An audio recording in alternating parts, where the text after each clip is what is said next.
Good morning everyone. देखिए विंका वापस blooming पर आ गया है, चाहे वो देशी वैरायटी हो या हाइब्रिड वैरायटी हो, सभी वापस से खिलने लगे हैं। पौधे एकदम से हेल्दी हैं और इनकी मैंने हल्की फुल्की सी प्रूनिंग कर दी थी, उसके बाद से देखिए वापस ब्लूमिंग पर आ गए हैं। अगेन हाइब्रिड परेशान करता है, एक दिन में मर जाता है, पता ही नहीं चलेगा क्योंकि इसके अंदर जान नहीं होती है। देशी आपको कभी छोड़कर नहीं जाएगा, दोनों ही वैराइटीज़, और हाइब्रिड कब चला जाएगा पता नहीं चलेगा। लेकिन इसको मैं हमेशा ही मल्टीप्लाई करती रहती हूँ कटिंग्स के थ्रू, कटिंग्स को रिवर्स एंड में लगाती रहती हूँ जिससे कि ये मल्टीप्लाई होता रहता है। और कोशिश ज़रूर करती हूँ कि थोड़े बहुत इसके सीड्स बन जाएँ जिससे कि ये मिट्टी में गिरते रहें और जर्मिनेट होते रहें। बाकी मेरा एक्सपीरियंस इसके साथ ये भी रहा है कि अगर आप जितना इसे ऑर्गेनिक मैटर में लगाएंगे, यानी कि लीव्स कंपोस्ट और किचन वेस्ट कंपोस्ट में लगाएंगे, तो ये काफ़ी ताकतवर रहता है और सालों साल आपके गार्डन में बना रह सकता है। किसी की रिक्वेस्ट है कि मैं शॉर्ट वीडियोस बनाऊं तो मैं कोशिश करूंगी, बाकी मुझसे बनाए नहीं जाते हैं क्योंकि मुझे लगता है कि कोई भी आधी अधूरी नॉलेज आपके पौधों को नुकसान पहुंचा सकती है। इसीलिए कोशिश करती हूं वीडियो में सारी चीज़ें आएँ जिससे कि आपको फ़ायदा हो। कल एक सवाल था कि मैम चींटियाँ आ रही हैं और चींटियाँ जो हैं पौधों को, मतलब मिट्टी, गमले की मिट्टी निकाल रही हैं। तो देखिए इस टाइम पर आपको पता है जो भी जितनी भी चींटी की वैराइटीज़ हैं सबका एग लेइंग का टाइम है। आप देखते होंगे गर्मियों में हर साल आपके गार्डन में चींटियाँ आती होंगी। अगर आप केमिकल यूज़ नहीं कर रहे हैं तो वो आएंगी। और दो तीन तरीके की चींटियाँ होती हैं। एक तो देखिए मिट्टी बाहर नहीं निकालती हैं और एक मिट्टी बाहर निकाल देती हैं, अपने लिए स्पेस बनाती हैं एग लेइंग के लिए। और जैसे ही उनका वो प्रोसेस पूरा हो जाता है वो गायब हो जाती हैं, चले जाती हैं, मतलब क्योंकि उन्हें ठंडी जगह की ज़रूरत होती है।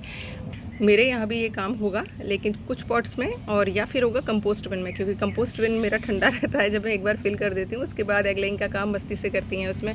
और देखिए पता नहीं क्यों मुझे लगता है कि चींटियाँ अगर नहीं होंगी ना तो धरती से बहुत सारी चीज़ें ख़त्म हो जाएंगी। तो मुझे कभी नहीं लगा कि चींटियों को हटाया जाए। स्टार्टिंग में, गार्डनिंग की स्टार्टिंग में मुझे आज भी याद है, मैं क्योंकि जयपुर में मिट्टी रेतीली है तो वो गमलों को खाली कर देती थी बिल्कुल नीचे से, तो बड़ी प्रॉब्लम आती थी। तो उसके लिए मैं ना प्लेट्स रख देती थी गमलों के नीचे और उनमें पानी भर देती थी। तो वो नीचे की साइड से मिट्टी नहीं निकालती थी, ऊपर की साइड से निकालती थी। और ऊपर की साइड से निकालती हैं तो देखिए कोई नुकसान नहीं होता है। आप वापस उस मिट्टी को उठाइए और मिट्टी गमले में भर दीजिए। ये रूटीन आप करते रहेंगे तो वो अपना एग लेइंग का काम करेंगी और चले जाएंगी, तो आप नुकसान भी नहीं पहुंचाएंगे प्रकृति को और आपका काम भी हो जाएगा। ये तरीका अपना लीजिएगा। बाकी अगर आपको बिल्कुल ही पसंद नहीं है तो देखिए मैं तो नेचुरल तरीका ही करूँगी कि दालचीनी और हल्दी पाउडर दोनों को मिक्स करिए और गमले के चारों तरफ डाल दीजिए, मिट्टी के ऊपर भी और मिट्टी में नीचे भी, मतलब गमले के चारों तरफ भी, जिससे कि वो ना आए। बाकी आने दीजिए, नुकसान कुछ भी नहीं करेंगे क्योंकि चींटियाँ हैं आपके गार्डन में, तभी आपको पेस्ट का पता चल पाएगा, चाहे वो पत्तियों के नीचे लगे या पत्तियों के ऊपर लगे।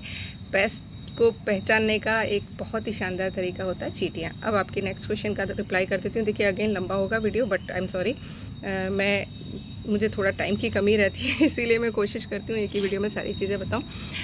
कल अगेन सवाल था, मैंने आपके साथ शेयर किया था केले के छिलकों का कि मैम इससे चींटियाँ और मक्खियाँ, मतलब मच्छर, दोनों आते हैं। तो देखिए ये मेरा गुड़हल का पुराना 3 साल पुराना प्लांट है और बहुत अच्छे से फ्लावरिंग करता है।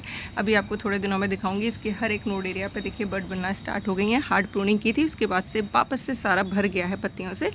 इसमें मैं यही काम करती हूँ, हर 15 से 20 दिन में एक केले का छिलका दबा देती हूँ और प्याज के छिलके, बस। इसके अलावा लिक्विड फर्टिलाइज़र जो डालते हैं आपके साथ हमेशा ही शेयर करती हूँ। देखिए रिम की साइड में थोड़ी जगह बनाई है और इसको मैं मिट्टी से ढक दूंगी और इसको मैं दिखा भी दूंगी। कई लोगों को लगता है कि शायद मैं हटा देती हूँ या क्या है, तो मैं दिखा भी देती हूँ। और मैं सिर्फ वीडियो बनाने के लिए ये सब चीज़ें नहीं करती हूँ, मैं रियलिटी में करती हूँ। और जिन लोगों ने किया है ये चीज़ और उनके गार्डन में मैजिक हुआ है वो कमेंट बॉक्स में ज़रूर लिखेगा। और जितना भी आप इसके ऊपर ये लकड़ियाँ वगैरह सब देख पा रहे हैं ना, कि इसी पौधे को चॉप करके मैंने डाला हुआ था। जब इसकी हार्ड प्रूनिंग की थी इसको छोटे छोटे से पीसेज में किया था और इसी में डाल दिया था मल्चिंग के रूप में। तो देखिए कितने अच्छे से ये सब डिकम्पोस्ट हो रही हैं और पौधे को पोषण दे रही हैं। अब ये सारा केले का छिलका इसी तरीके से फूलों वाले पौधों में जाएगा। और जिनको ये तरीका पसंद नहीं है वो देखिए ये काम कर सकते हैं। ये एक बकेट है 5 लीटर की, जिसके अंदर मैंने पपीते के छिलके, केले के छिलके और जो भी पील निकला था, कद्दू बनाया, वो सॉरी घिया बनाई थी उसका पील, तीनों को मैंने मिक्स करके डिकम्पोज़र के अंदर भिगो दिया है। डिकम्पोज़र नहीं है तो गुड़ डाल दीजिएगा। गुड़ क्या काम करता है, फर्मेंटेशन का काम करता है। 3 दिन इस को रखिए क्लॉकवाइज और एंटी क्लॉकवाइज। डेली आप इसको घुमा दीजिएगा, किसी भी कपड़े से ढक के रखिएगा, नहीं तो कोई भी जो इंसेक्ट होता है वो एग लेइंग कर सकता है, कीड़े पड़ सकते हैं। डिकम्पोज़र होता है तो कीड़े नहीं पड़ते हैं, यही फ़ायदा होता है। तो मैंने भिगो के रखा हुआ है इसको। मैं इसको 10 दिन भी रखूँगी तो भी इसमें कीड़े नहीं पड़ेंगे। डीकम्पोज़र का ये फ़ायदा होता है। तो मैं अभी 3-4 दिन इसको रखूँगी, उसके बाद मैं इसको सारे को अच्छे से मैश करके, और देखिए मैंने इसको अच्छे से मैश भी जितना हो सकता था कर दिया है। बाकी जब ये डीकम्पोज़्ड हो जाएगा उसके बाद एक बार और करके इसको छान के सारे पौधों में डाल सकते हैं आप। मैं छानती नहीं हूँ, मैं ऐसे ही इसको मिक्स करती हूँ और सारे पौधों में डाल देती हूँ।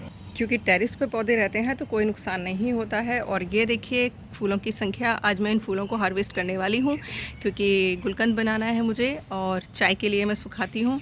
क्योंकि छोड़ दिया तो फिर आपको पता है बंदर महाराज आने लगे हैं तो एक भी फूल नहीं मिलेगा तो ये मुझे करना पड़ेगा। हालांकि मन नहीं है बट करूँगी मैं।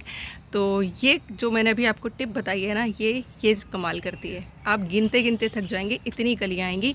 नेक्स्ट वीडियो में शेयर करूँगी कि आपका पौधा फ्लावरिंग या फ्रूटिंग क्यों नहीं करता है, उसके पीछे छोटी छोटी सी कारण होते हैं। उनको अगर आप जान लेंगे तो डेफिनेटली आप उनको सॉल्व कर पाएंगे और आपके यहाँ भी इस तरीके से फ्लावरिंग होगी।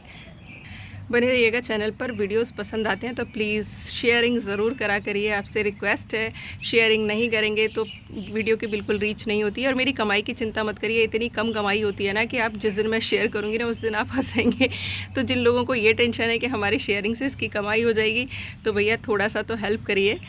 मैं सिर्फ वो चीज़ शेयर करना चाहती हूँ आप लोगों के साथ में जिससे कि प्रकृति सेव हो। बाकी कोई कुछ नहीं है, मैं कुछ करने लायक हूँ नहीं धरती माँ के लिए। मैं तो एक छोटा सा, एक तिनके से भी छोटा कहते हैं ना, उसका भी बिल्कुल ही मिनी पार्टिकल हूँ जो मैं कुछ नहीं कर सकती। बस हम सब लोग मिलकर कुछ करेंगे तो ही शायद कुछ हो सकता है। Thank you for watching. Channel पर बने रहिएगा।